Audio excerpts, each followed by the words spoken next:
Hi everyone, doing my first voiceover video on this channel here, and today I want to talk about the 1 in 18 Suji counting technique. I'll cover two main points. Firstly, the theory, and secondly, the considerations when applying this theory. Firstly, the assumption when using this theory is that the opponent is on tenpai on at least a Ryaman weight, or in other words, a two-sided weight. Now the most common time to use this is after somebody has declared Riichi. A Suji is a set of tiles that will form part of a two-sided weight. In this case, 2-5p is a Suji, because they would both be the winning tiles for somebody who has a 3-4p Ryaman. And a simple way to think of it is, the Suji of a tile is that tile plus minus 3. If we take a look at just the Pinzu suit, we can see that the number tiles of each suit each make up 6 Suji sets, and this gives us 18 total Suji after multiplying 6 by 3 to account for all 3 suits. So the theory behind the 1 in 18 Suji counting technique is, start with a count of 18, minus 1 for every non-4-5-6 tile, and minus 2 for every 4-5-6 tile. What's the logic behind this? Well, let's say your opponent has discarded 3p. That rules out the 3-6p Suji because he'll be less likely to have 4-5p in hand to accept the 6p. However, the 6p is still not safe because there's still a 6-9p Suji left, therefore it's only minus 1.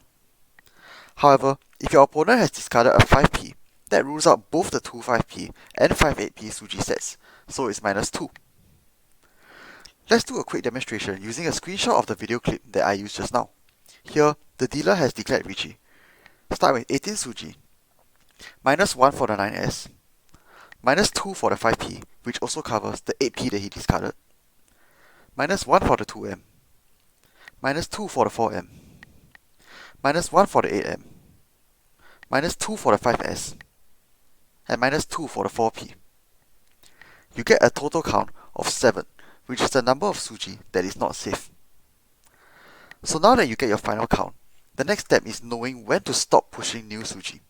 The general guideline is that you should stop pushing and start folding when your count drops to the numbers shown here. If you're in Ishanten, stop pushing into a non-dealer at 10 Suji, and stop pushing into the dealer at 12 Suji. If you're in Tenpai, stop pushing into a non-dealer at 5 Suji, and stop pushing into the dealer at 7 Suji. So going back to the scenario just now, because the count was 7, theory would tell me to fold this hand if I have to push a dangerous Suji, even if I was in Tenpai. Now let's go into the other important part, the considerations. The most important consideration is that this is just a guideline and it's not a hard and fast rule. So don't rely too much on it when deciding whether to push or fold. There are also other things to consider, such as, firstly, score distribution. For instance, if your score is high and there's no need to take unnecessary risks, just fold.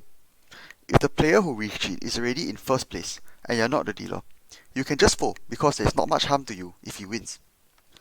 Secondly, your own hand value. If your own hand is cheap and it's not worth pushing in the first place, just fold. Conversely, if your hand is expensive and you can see most of the Dora, you might want to push. Thirdly, take note that this technique is less effective for early Riichis because early Riichis tend to be on bad weights, so it's more likely for you to deal into a Suji trap. Now these are just some of the considerations.